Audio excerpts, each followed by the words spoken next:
Liberando sus frenos. Hace muchos años, cuando comencé a estudiar las emociones negativas, el punto más crítico que descubrí fue que no se puede hacer ningún progreso hacia la salud, la felicidad, el amor y el cumplimiento del potencial mientras se insista en mantener intactas las emociones negativas.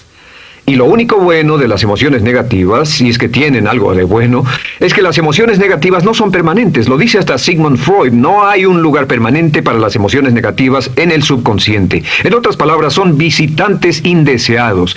Son hábitos negativos o patrones de respuesta negativos que pueden eliminarse, y el punto inicial para eliminarlos es entender de dónde vinieron y entender cuáles fueron los factores causales, volviendo a la niñez temprana, que desencadenó el desarrollo de las emociones negativas y nos han dado como adultos una predisposición a ser negativos de una u otra forma.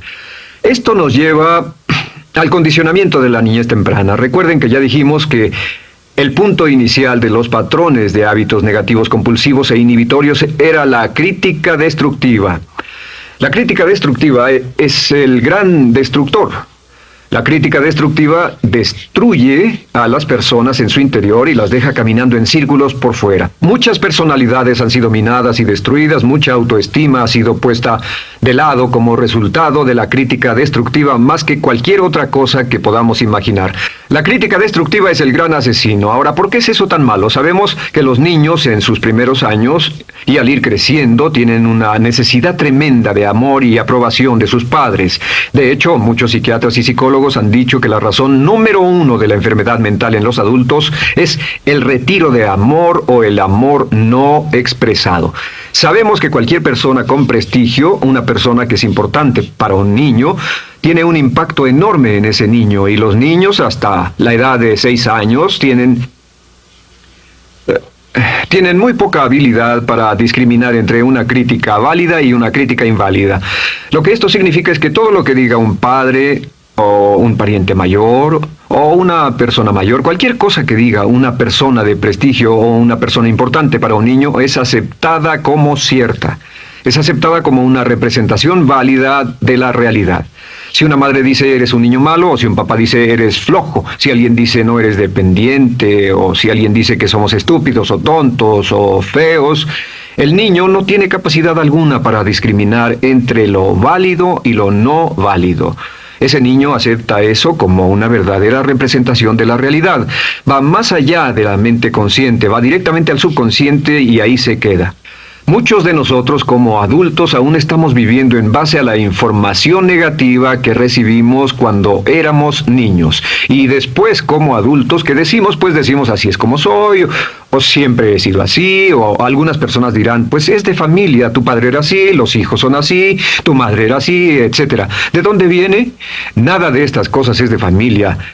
Por ejemplo, cuando estaba creciendo, mis padres habían sufrido la depresión, y la depresión les produjo un impacto enorme. Y cuando hablábamos de comprar algo, lo recuerdo muy bien, mis padres se ponían muy tensos y decían, no podemos pagarlo, no podemos pagarlo, no podemos pagarlo, no podemos pagarlo. Tenían una mentalidad de carencia, esta mentalidad de no podemos pagarlo toda su vida. Y luego yo crecí, y aunque nunca he experimentado la depresión, y la mayoría de ustedes, 10, 20, 30, 40 años después, aún estamos diciendo, no puedo pagarlo, no puedo pagarlo, no puedo pagarlo. Aún tomamos como base esas frases críticas, esas frases emocionales que usaban nuestros padres. Tal vez sus padres les decían, como mi padre me decía a mí una y otra vez, nunca acabas lo que empiezas, nunca acabas lo que empiezas. Nunca acabas lo que empiezas. Eres un flojo, nunca acabas lo que empiezas. Y cuando fui adulto tuve muchos problemas para acabar lo que empezaba. Al acercarme al final de la tarea, comenzaba a sentirme ansioso y buscaba cualquier excusa por posponerla o retrasarla. El segundo factor que nos predispone a emociones negativas es la falta de amor. Sabemos que las personalidades de los niños se desarrollan al grado en que reciben una alta calidad y una alta cantidad de amor de sus padres. Existe una relación de 1 a 1 entre la cantidad de amor, la calidad de amor y una personalidad sana. Ese amor negado o la privación de amor es la causa clave de la infelicidad, la negatividad y la enfermedad mental en los adultos. Para que un niño se sienta realmente amado, el niño debe tener padres con buenos conceptos, y la mayoría de nosotros tuvimos padres que fueron víctimas de sus padres, que a su vez fueron víctimas de sus padres. Un escritor famoso dice que todo el mundo es víctima de una víctima. Todos son víctimas de víctimas. Nuestros padres quisieron criarnos de la mejor forma posible, pero ellos mismos fueron víctimas de víctimas. Y para que un niño se sienta realmente amado, deben existir 3 condiciones. La condición número 1 es: los padres deben amarse a sí mismos. Los padres deben amarse a sí mismos. Recuerden, nunca le podrán dar más amor a otros que el que sienten por sí mismos. Si no se aman a sí mismos, no pueden amar a sus hijos. Si tienen un poco de amor por sí mismos, deben difundirlo en sus hijos. Si tienen poco amor por sí mismos y es absorbido por sus esposos, entonces, a veces, aunque deseen amar a sus hijos, no tienen amor que darles. Sus padres querían amarlos y en muchos casos no tenían amor para darles, y eso es porque nunca lo recibieron cuando crecieron. El segundo requisito es: los padres deben amarse mutuamente. Para que un niño crezca sintiendo confianza en sí mismo, crezca sintiéndose amado, a salvo y seguro, debe crecer en un ambiente donde los padres se amen. No hay nada que le dé más temor a un niño que crecer en un hogar donde los padres peleen entre sí, donde los padres no se amen, donde haya dificultades, porque el niño siempre tiene una tendencia, primero que nada, ser una víctima, pues al niño se le grita y se le vocifera, y entonces cree que la razón por la que mamá y papá pelean es su culpa. Ahora, una investigación interesante: como hay muchas familias de un solo padre, la investigación interesante muestra que cuando uno de los padres se va como resultado de una separación o un divorcio, los niños que quedan invariablemente están convencidos de que la razón por la que el otro padre se fue se debió a algo que él hizo. Y es importante que si un matrimonio o una relación va a terminar y uno se va a ir, que el padre que se quede les diga a los niños una y otra vez que la razón por la que la relación no funcionó no tuvo nada que ver con ellos. Solo tuvo que ver conmigo y con papá, conmigo y con mamá. No tiene nada que ver con el niño. El niño necesita oírlo muchas veces antes de que se sienta confiado y seguro. Y por supuesto, siempre es mejor que un niño sea criado por un padre que lo ama que por 2 padres que no se aman.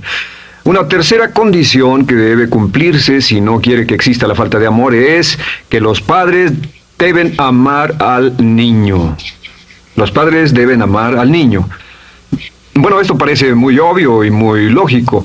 La verdad es que, y esto es lo más difícil para usted y para mí como adultos, que ni siquiera lo pensamos, que es posible que nuestros padres no nos quisieron. No porque no lo intentaran, querían amarnos y tenían la intención de hacerlo, desde luego, etcétera, etcétera, pero simplemente como tenían conflictos mutuos y problemas sin resolver con sus padres, y sufrieron la guerra y la depresión, tenían que hacer carrera y otras responsabilidades, nunca lo lograron totalmente. ¿Entienden? Esa fue la dificultad. Lo deseaban, pero nunca lo lograron. La única forma en que puede amarse a un niño es pasando una gran cantidad y calidad de tiempo con el niño. Tiempo en gran cantidad y calidad con el niño.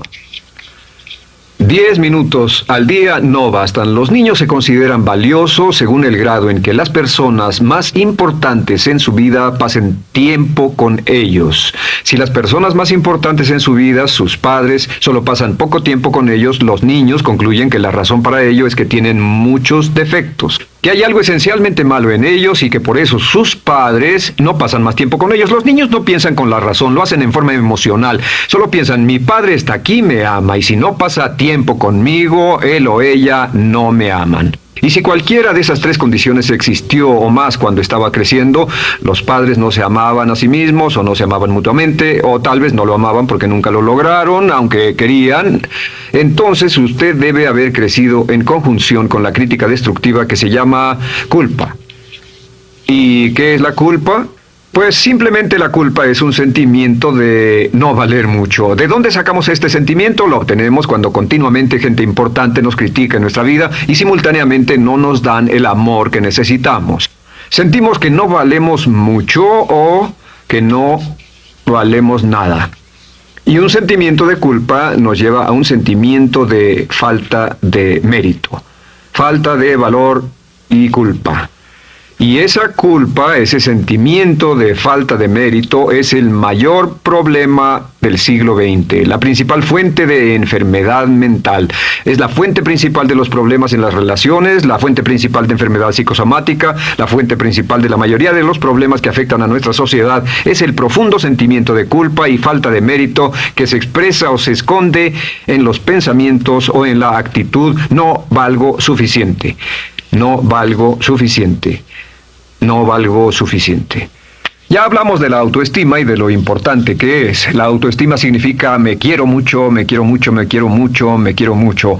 Las personas que han sido criadas con críticas destructivas durante su vida no solo no se agradan a sí mismas, no sienten que sean lo bastante buenas para nadie, y en muchos casos están llenos de odio por sí mismos.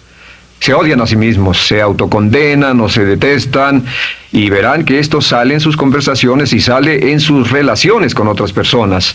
Las personas que no se quieren a sí mismas, aunque quieran tener buenas relaciones, simplemente no son capaces de ello. Las personas que piensan que no son buenas para nada siempre lo hacen aflorar, siempre será un problema.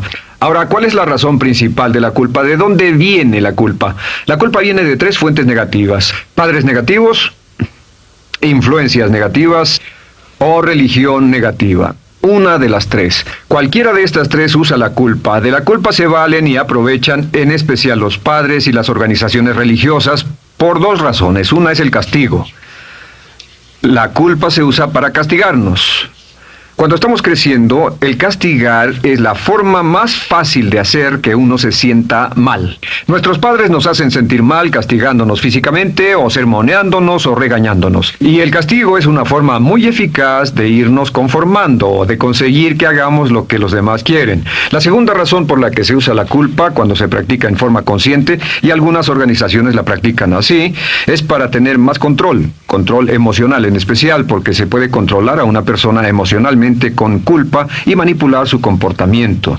Hay muchas organizaciones que usan la culpa como una herramienta de control y manipulación. Si puede controlar a las personas con suficiente fuerza y en forma emocional, puede conseguir su dinero, puede conseguir su tiempo, puede conseguir su compromiso, demandar sus recursos, etc. Muchas organizaciones usan la culpa para aplicar un castigo. Muchas organizaciones de caridad que se anuncian por televisión, en especial las de causas benéficas que involucran a niños o a personas incapacitadas, usan un sentimiento de culpa. A usted le va tan bien que debe sentirse culpable por estas personas que sufren. O envíenos algo de dinero y eso se encargará de su culpa por un momento hasta que lo incluyamos en nuestra lista de correo, etcétera. Y la culpa es un estándar. ¿Por qué se usa tan comúnmente? Pues primero que nada porque casi todos nosotros la tenemos en mayor o menor grado, y número 2, es fácil. La culpa es fácil. ¿Por qué nuestros padres la usan con nosotros? ¿Por qué nuestras madres la usan con nosotros? Nuestras madres pueden controlarnos con la culpa en un cuarto repleto. Nuestra madre puede controlarnos a miles de kilómetros por teléfono. Los padres usan la culpa en sus hijos porque sus padres usaban la culpa en ellos, y así sucesivamente. Es lo más fácil, no existe un esfuerzo físico. Puede hacerse con una mirada o de reojo o una palabra. Ya sabe que las personas siempre buscan lo más fácil. Esté alerta. Ustedes han sido criados en un ambiente donde se les ha hecho sentir culpa, y casi todos lo vivimos. Debemos entender que la culpa es como una letrina o bacterias emocionales negativas que se colocan en la raíz de su psique o su subconsciente y activan todas las demás emociones negativas: furia, odio, envidia, resentimiento, frustración y duda, temor, etcétera. Las crea y las activa a todas, y la forma para en realidad deshacerse del centro es exorcizarlo, extirparlo, y es lo que vamos a hacer el resto de esta sesión. Primero, ¿cómo podemos saber si nos criaron con sentimientos de culpa? Bien, a esto le llamamos la manifestación adulta de la culpa. Manifestación adulta de la culpa. Puede saber, probándose a sí mismo, ¿cuánto de esto tiene? Número 1, la manifestación adulta de la culpa es que tiene sentimientos de inferioridad, sentimientos de inadaptabilidad y de no merecer las cosas. No siente que merezca que le pasen cosas buenas. Si una persona ha sido criada con crítica destructiva y se le hace sentir culpa, entonces cuando logra éxito, aún con un tremendo esfuerzo, tiene una tendencia terrible de sentir que no se lo merece. A esto se le llama, por cierto, temor al éxito. El temor al éxito es solo otra forma de decir que la persona que ha estado condicionada a pensar de sí misma como poco valiosa o no lo bastante buena, se siente muy incómoda cuando experimenta el éxito. Se siente muy tensa y a disgusto. Realmente si sienten demasiada tensión, comienzan a aspirar cocaína, a beber demasiado alcohol, se enredarán en comportamientos autodestructivos, tendrán una sensación tremenda de ansiedad, como si alguien fuera a descubrir algo de ellos. Hay un libro en la librería que dice, si me está yendo también, ¿por qué me siento como un impostor? Tienen el llamado síndrome del impostor. ¿Alguna vez ha tenido éxito en algo y la gente ha ido a usted a decirle, vaya, hiciste un excelente trabajo, o eso es maravilloso, aunque haya sido muy duro para usted, y sintió que los demás iban a descubrir, siente como que, es decir, que iban a descubrir que realmente no es bueno, que solo fue un fraude, solo un accidente, y por supuesto es lo que dice, fue coincidencia, fue un accidente, la verdad no sé ni cómo lo hice. Hacen todo lo posible por huir de ese sentimiento de inferioridad y de no merecer las cosas. Estén muy alertas. La segunda manifestación adulta de la culpa es la autocrítica destructiva. Hay una línea de un gran poeta que dice, aquellos a quienes se les hace mal, hacen mal a su vez. Los niños a muy temprana edad, a veces a la edad de 2 o 3 años, comienzan a menospreciarse, se desgarran, hasta se golpean y se castigan físicamente si se les critica demasiado. Siempre dicen el equivalente de no valgo suficiente o no soy muy bueno, y se castigan a sí mismos. Y la crítica destructiva es un síntoma real de un sentimiento escondido de culpa e insuficiencia. El número 3 es que fácilmente manipuladas por la culpa, las personas pueden jalar sus cordones de culpa en forma muy simple. Realmente vemos que existen 2 tipos de personas en el mundo, los lanzadores de culpa y los receptores de culpa. Invariablemente, estas personas se atraen mutuamente. Y por supuesto el lanzador de culpa es la persona que se identifica con el padre que lanzó la culpa y el receptor es la persona que se identifica con el que atrapó la culpa. Pero los lanzadores y los receptores de culpa se unen, se equilibran perfectamente, se establecen y forman una nueva generación de lanzadores y receptores de culpa. Podemos decir que usted es fácilmente manipulado por la culpa, porque ha estado muy bien condicionado. Su jefe puede tirar de su cordón de culpa, una persona en un autobús puede tirar de su cordón de culpa, una sobrecargo puede tirar de su cordón de culpa. Esté muy alerta a esto. La cuarta manifestación de culpa es que usted la usa. Usa la culpa y culpa a otro generosamente. ¿Por qué?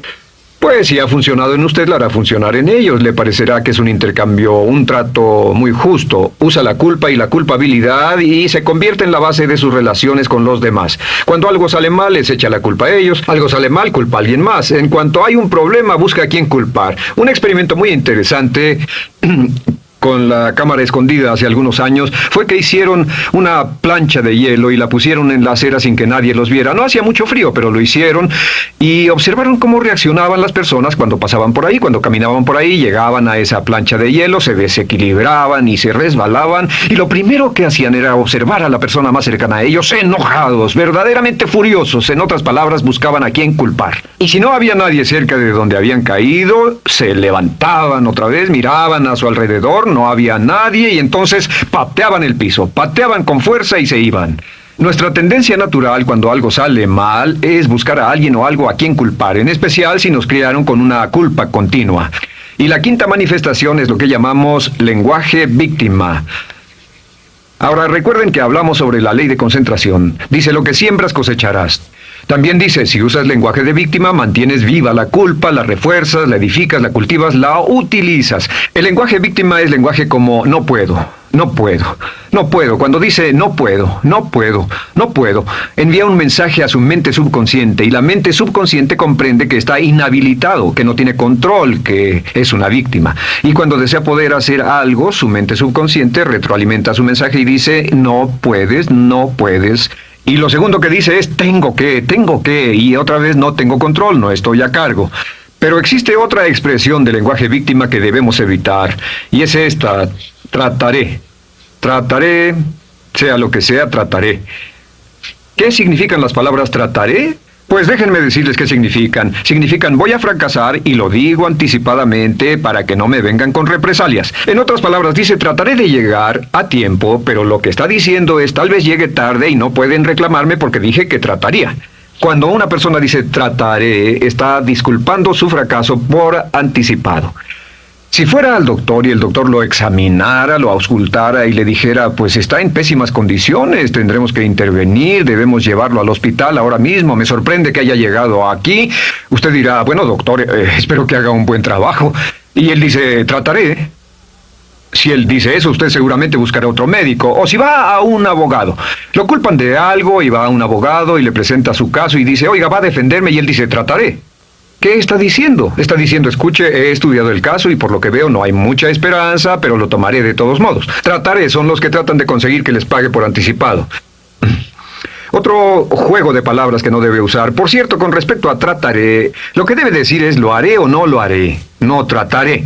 Si alguna vez en nuestro negocio, tenemos un negocio muy activo, si llamamos a alguien y le pedimos alguna cosa o algún trabajo y dice trataré de conseguirlo para el viernes o trataré de terminarlo a tiempo, al instante sabemos que lo que quiere decir es que quiere sentirse libre, no comprometerse. Así que nunca dejamos que nadie se vaya con un trataré. Debe ser hecho o no y queremos obtener una seguridad. Si hace falta, nosotros lo hacemos. Cuando dicen trataré, lo que están haciendo es que se están lavando las manos. Esté alerta. La otra palabra es desearía.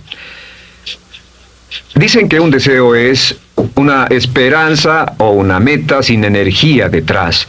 Desearía. ¿Qué significa un deseo? Desearía significa que me gustaría tener algo, pero sé que nunca lo podré tener. Cuando dice desearía bajar de peso, ¿qué significa? Las palabras no dichas son, pero sé que no puedo. Porque no por las excusas que tiene y el metabolismo que tiene y los problemas, etcétera. Siempre hay razones por qué debe salir, etcétera. Desearía dejar de fumar, desearía estar en forma.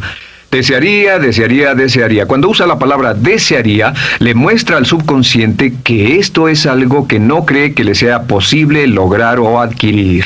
Entonces el subconsciente descarta completamente esto como meta y no le da energía, ni motivación, ni impulso, ni deseo de lograrlo. Así que esté muy alerta al lenguaje víctima. Esté alerta a la expresión sí, pero.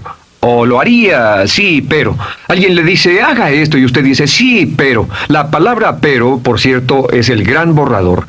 Si una persona le dice, podría incrementar sus ingresos, o incrementar sus rendimientos, ser una persona mejor, o más feliz, o bajar de peso, o lo que sea, no importa. Y usted dice, sí, pero, lo que está diciendo es que está borrando toda la aseveración que ha dicho antes.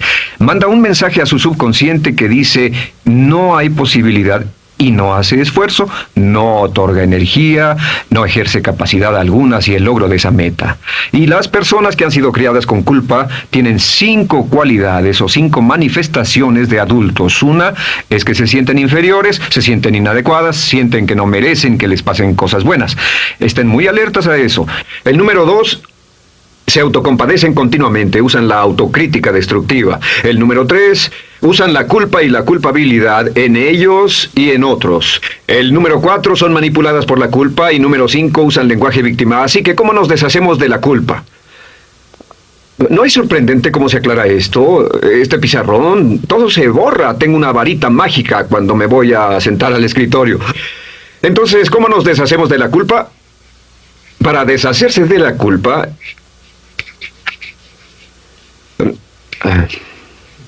este es el proceso.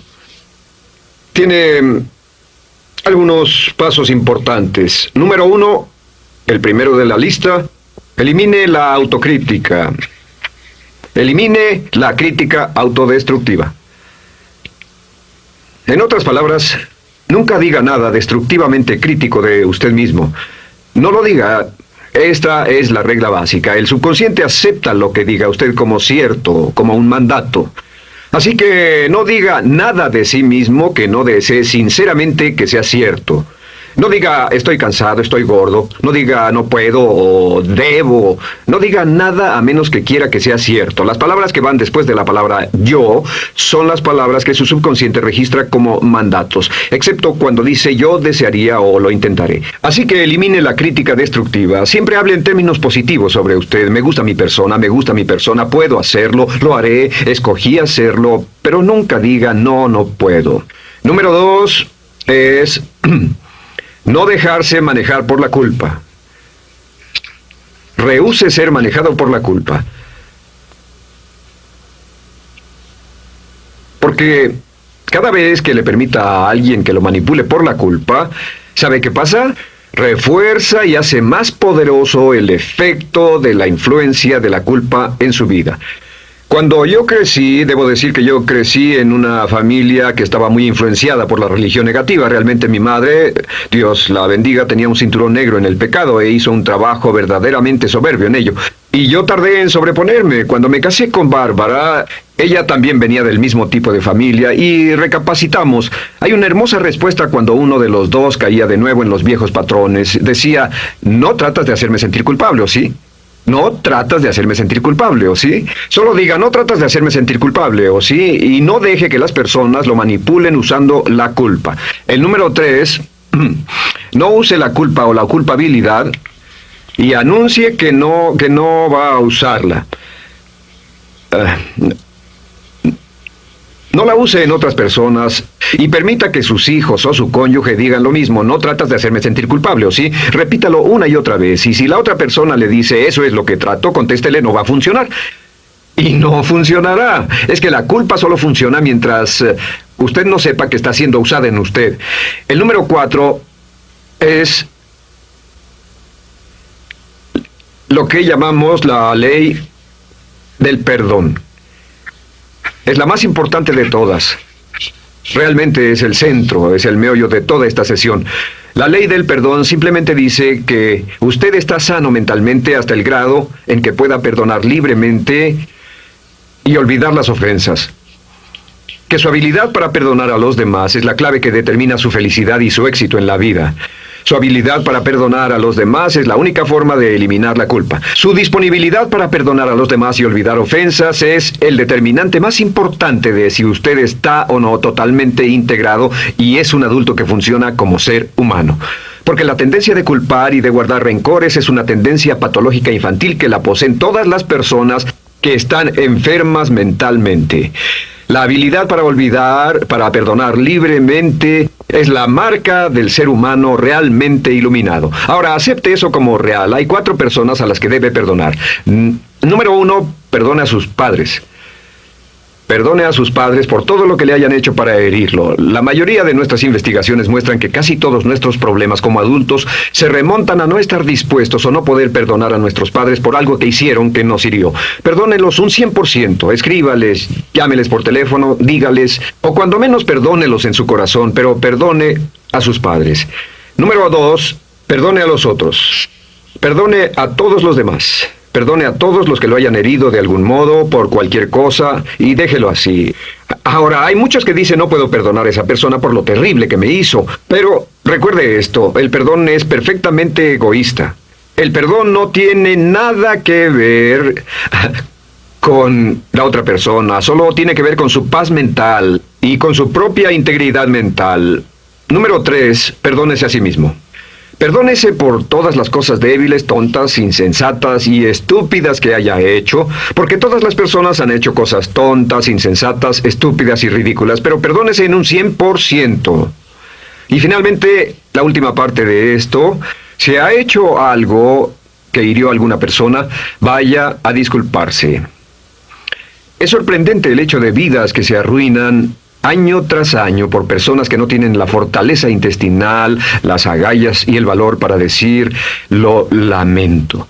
Una de las cosas más importantes es desarrollar carácter hasta el grado en el cual hacemos las cosas que son muy difíciles para nosotros, hasta el grado en el cual hacemos las cosas que sabemos que están bien aunque sean difíciles, en especial cuando son difíciles emocionalmente. Y la clave para deshacerse de la culpa, la clave para ser una persona total y completamente positiva, es perdonar a los demás. Perdone a las personas con quienes ha sostenido una relación. Perdone a sus jefes anteriores. Perdone a los amigos que lo han herido. Perdone las inversiones que estuvieron equivocadas. Perdone a los jefes que lo despidieron. Perdone a sus padres. Perdone a todo el mundo. Desarrolle una actitud hacia la vida con la que rehúsa guardarle rencor a los demás.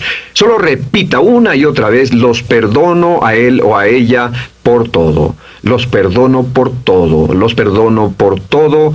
Y eso es todo. La clave para librarse de las emociones negativas es rehusarse totalmente a continuar con cualquier situación negativa. No olvide que es un acto muy egoísta y será tan egoísta como usted quiera. El acto del perdón lo libera y libera a la otra persona y le garantiza que se moverá rápidamente hacia el cumplimiento de su potencial. Para tener éxito, una mujer debe ser mejor en su trabajo que un hombre. Golda Meir. El destructor de preocupaciones. Una de las grandes metas en la vida es lograr la paz mental, y la razón por la que muy pocas personas tienen paz mental es porque no la ven como una meta bastante importante, y si lo hacen no se toman el tiempo para entender lo que se interpone entre ellos y su paz mental. Ya hablamos de uno de los principales obstáculos o principales pares de obstáculos, que son los patrones de hábitos negativos: el temor al fracaso, el temor al rechazo. Estos nos roban una enorme cantidad de paz mental, y también hablamos de sentimientos de culpa, sentimientos de inadaptabilidad, de falta de mérito, de no merecer, etc. También ellos nos roban paz mental. Pero en esta sesión quiero hablar de la última, por así llamarlo, clave a esta discusión de emociones negativas, y es a lo que llamamos imaginación negativa. Las palabras imaginación negativa vienen de un extenso cuerpo de literatura que fue escrito a principios de siglo. Encontraron que la imaginación negativa es algo que creamos en nosotros mismos y que al mismo tiempo nos causa una enorme cantidad de estrés y desesperación. La imaginación negativa crea temor. Y una de las mejores definiciones del temor que he visto últimamente se llama experiencias de fantasía que parecen reales. Experiencias de fantasía que parecen reales. En otras palabras, son experiencias que creamos en nuestra mente y en nuestra imaginación,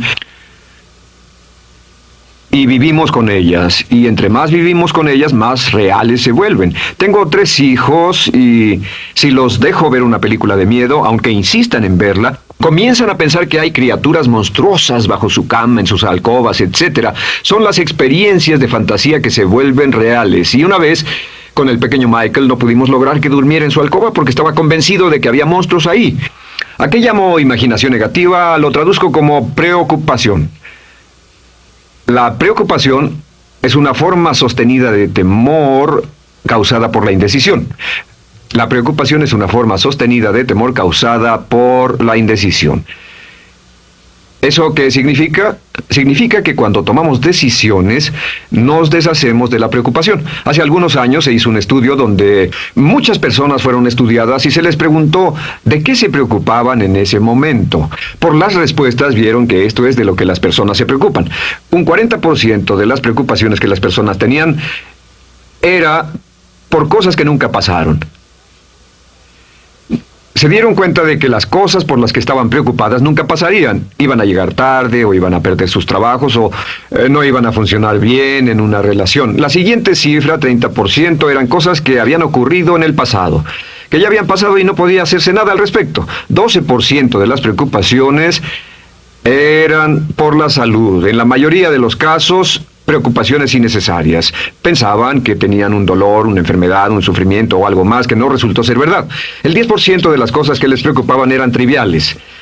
Les preocupaba tener morralla para el parquímetro, o si alguien les telefonearía o no. Preocupaciones realmente irrelevantes. Solo un 8% de las preocupaciones eran por algo sustancial, y de ese 8%, la mitad, o el 4%, estaban totalmente fuera del control de la persona. Estaban preocupados por saber si la China Roja invadiría Vietnam del Norte y cosas similares. De todos modos, la persona no podía hacer nada. Básicamente, la investigación muestra que casi un 96% de todo lo que nos preocupa o más es irrelevante. Nunca pasó, no vale la pena preocuparse por ello. ¿De dónde viene la preocupación? Pues viene de una mentalidad de preocupación. Si fue criado en una familia donde su madre o su padre eran preocupones, usted tal vez también sea otro preocupón. Es una respuesta condicionada. Los veía preocuparse y quiere ser como ellos porque eran las personas más importantes en su mundo, así que se preocupa también. Y conozco a niños de 4 o 5 años que son muy preocupones.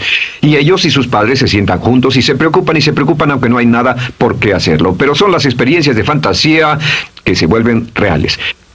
Nuestra labor es eliminar la preocupación y voy a darle 2 o 3 ideas simples que puede usar. Número 1, que es una de las más populares de todas, simplemente es esto: viva un día a la vez. Viva un día a la vez. No se preocupe por lo que pueda pasar mañana. No se preocupe por lo que pueda pasar dentro de un año o dentro de 6 meses. Solo haga lo mejor que pueda ahora. Hay una hermosa frase de Teddy Roosevelt. Dijo algo que significaba esto: haz lo que puedas, donde estés, con lo que tienes, y no te preocupes por el resto. Haz lo que puedas, donde estés, con lo que tienes, y no te preocupes por el resto. La clave número 2 para tratar con las preocupaciones, y yo tengo un enorme número de retos que enfrento en mi vida empresarial, y es llegar a los hechos. Esto es muy importante, llegar a los hechos. No los hechos aparentes, no los hechos rápidos, no los hechos que parecen obvios, sino entender los hechos reales. Tomar el tiempo para examinar una situación y descubrir cuál es la verdad real de la misma. He descubierto que la mayoría de las situaciones de preocupación se evaporan si hay suficientes hechos. Si oye que alguien ha hecho algo o no, si oye sobre un cambio en su negocio, en su vida personal o un cambio en una de sus relaciones, averigüe, llame a esa persona, descubra de la fuente correcta la respuesta y a menudo descubrirá que los hechos eliminan la preocupación. La mayoría de las personas que se preocupan son las que prefieren preocuparse que tomar el tiempo para preguntar y averiguar qué es lo que ocurre exactamente. Pregunte, investigue, lea, haga su tarea, consiga los hechos. Uno de los requisitos más importantes, por cierto, para su éxito en los negocios o en alguna otra cosa, en cualquier otro campo, es consiga los hechos que necesita para que sus respuestas sean exactas y actualizadas. El tercer método se llama el destructor de preocupaciones. Destructor de preocupaciones es una expresión que inventó uno de nuestros graduados. Dijo que esta expresión literalmente salvó su negocio y salvó su salud mental. Es una de las técnicas más simples, se lo juro, es dinamita. Consiste en 4 pasos. Bien, paso número 1. Si tiene usted algo en mente, defínalo claramente por escrito. Defínalo claramente por escrito. Siéntese, tome tiempo para escribirlo y dígase de qué estoy preocupado exactamente. Siéntese y escríbalo. Estoy preocupado por esto y describa la situación exactamente como la ve. En medicina dicen que un diagnóstico exacto equivale a un 50% de la cura. El diagnóstico exacto, definirlo claramente por escrito, es un 50% de la cura.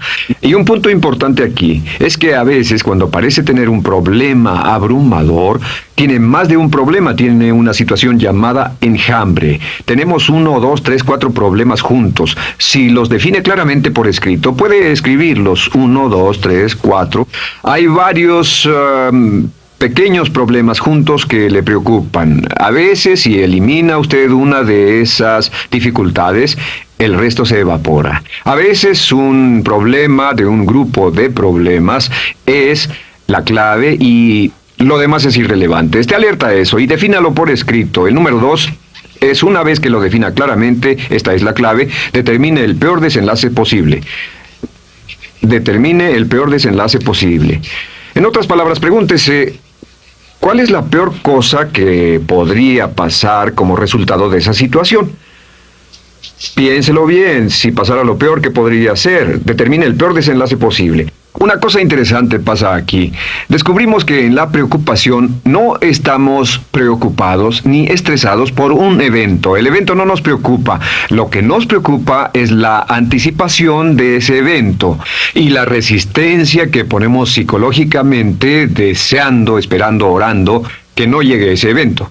Si determinamos cuál puede ser el peor desenlace posible y dice que lo peor que podría pasar es esto, y lo concretamos y lo ponemos por escrito, descubrimos algo notable. Su preocupación desaparece. Parece evaporarse en cuanto definimos el peor desenlace posible, y es que el estrés viene de no querer enfrentar lo que podría pasar. Hablaremos más tarde de esto, pero es el fenómeno psicológico de la negación. Lo negamos, no queremos enfrentarlo. Si tiene una inversión y la inversión cada día está peor, debe decirse a sí mismo qué es lo peor que podría pasar con esta inversión, y lo peor es que puede perderlo todo. Una vez que diga, lo perderé todo, de pronto ya no está preocupado por eso, porque sabe qué es lo que puede pasar. El tercer paso, permítanme un segundo, con respecto a una relación. A veces estamos en una relación muy infeliz y decimos, ¿qué es lo peor que podría pasar aquí? Lo peor que podría pasar es que pierda la relación. La relación desaparece. Debe preguntarse a sí mismo, ¿me matará eso?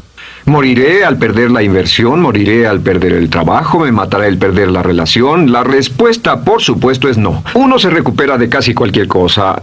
Y número 3, por cierto, hay muchas personas que tienen y presentan los signos de cáncer, pero no van con el doctor porque no quieren saber. El estrés de no saber, de hecho, exaspera el curso de la enfermedad, y finalmente, cuando tienen que ir al doctor, ha llegado tan lejos que el doctor no puede salvarlos. Pero el estrés de no enfrentar la posibilidad los mantiene alejados de un doctor en el momento en que éste podría ayudarlos. Número 3, prepárese a aceptar lo peor en caso de que ocurra. Aceptar lo peor en caso de que ocurra. No es ser pasivo, no es ser fatalista. Solo diga, si nada puede hacerse, y esto debe pasar, debo aceptarlo. Tengo un dicho que uso mucho y es, lo que no puede curarse, debe soportarse. Lo que no puede curarse, debe soportarse. Pues bien, si esto llega a pasar, lo acepto y aprendo a vivir con eso. No voy a dejar que me despedace, no voy a dejar que me mate. Número 4 es, comience inmediatamente a mejorar lo peor. Comience a mejorar inmediatamente lo peor. ¿Qué significa? Significa que ahora acepta que puede pasar y ha decidido que vivirá con ello en caso de que ocurra. Y ahora hará todo lo posible para trabajar y para asegurarse de que no ocurra. Por cierto, en los negocios se llama el análisis minimax de lamentos. Es minimizar el máximo lamento. En otras palabras, es decir, ¿qué es lo peor que puede pasar y cómo puedo minimizar el máximo lamento? La técnica Minimax es una técnica tremenda porque aclara su mente considerablemente, y una de las mejores formas de usarla es muy eficiente. Tome un pedazo de papel, trace una línea en el centro y en el margen superior, y luego en la parte izquierda escriba en este lado una definición. Una definición clara de lo que lo está molestando. En este lado escribe PDP, peor desenlace posible, y después escribe 1, estoy preocupado por esto, y lo escribe, y acá lo peor que puede pasar es esto. 2, estoy preocupado por esto, lo peor que puede pasar es esto, y así. Usted verá que cada vez que haga esto, el problema se evapora, y la mayoría, por supuesto no toda, la mayoría del estrés o la desesperación desaparece, su mente se aclara, y con una mente clara puede enfrentarlo en forma efectiva. Ahora, el punto final con respecto a toda esta idea de preocupación e imaginación negativa es, ¿cuál es el antídoto? ¿Cuál es el antídoto de la preocupación? ¿Cuál cree que sea? Pues simplemente esto, es actuar con un propósito. El único antídoto de la preocupación es actuar con propósito. Todo lo que lo lleve al extremo donde pueda actuar con un propósito, donde se pueda mover con firmeza. Como Shakespeare dice, si usas los brazos contra el mar de problemas, al hacerlo acabas con ellos. Cualquier cosa que lo lleve a actuar firmemente y con un propósito, eliminará la preocupación. ¿Por qué? Por lo que llamamos la ley de sustitución. No puede estar pensando en un problema o en una situación y pensando y actuando a propósito para resolverla y preocupándose por ella al mismo tiempo. La preocupación casi siempre surge cuando se tiene demasiado tiempo en las manos. Es una forma de establecimiento negativo de metas. ¿Recuerda que hablamos de la ley de la concentración? Dice que lo que siembra, cosechará. Pues cuando tiene una situación que le preocupa, ¿qué se encuentra haciendo? Lo que se encuentra haciendo es pensando, hablando, cosechando, imaginando vívidamente exactamente lo que no quiere. La ley de la expectativa dice, lo que se espera llegará a su vida. Aquello a lo que más temía ha llegado a mí, como dice en el libro de Job. La ley de la atracción dice que atraerá a su vida a las personas y las circunstancias que van de acuerdo con sus pensamientos dominantes. La razón por la que empleamos un módulo completo para hablar de preocupación es esta, es que hay algunas personas que no se preocupan por nada. Este método, por cierto, de determinar el peor desenlace posible, el destructor de preocupaciones, también es un método tremendo para toma de decisiones. Cuando está en una situación y debe tomar una decisión de una u otra forma, la primera pregunta que debe hacerse cuando lo haya analizado es ¿qué es lo peor que podría pasar? Recuerdo al gran Paul Getty, quien hace años fue uno de los hombres más ricos del mundo, dijo que este método de determinar el peor lado posible lo usaba como un método de toma de decisiones en todos los negocios que emprendía. En todo lo que emprendía se preguntaba ¿qué es lo peor que puede pasar? Y se aseguraba de que lo peor no pasara. Así que tome la decisión ahora de que va a eliminar la preocupación, las experiencias fantásticas que parezcan reales, que va a aceptar el peor desenlace posible que pueda ocurrir y luego ocuparse y hacer todo lo humanamente posible para tomar una actitud constructiva, para eliminar la situación preocupante y desecharla. Esta es la clave para eliminar el final de lo peor de nuestras emociones negativas. Un hombre lleva consigo su éxito o su fracaso. No depende de condiciones externas. Ralph Waldo Trine.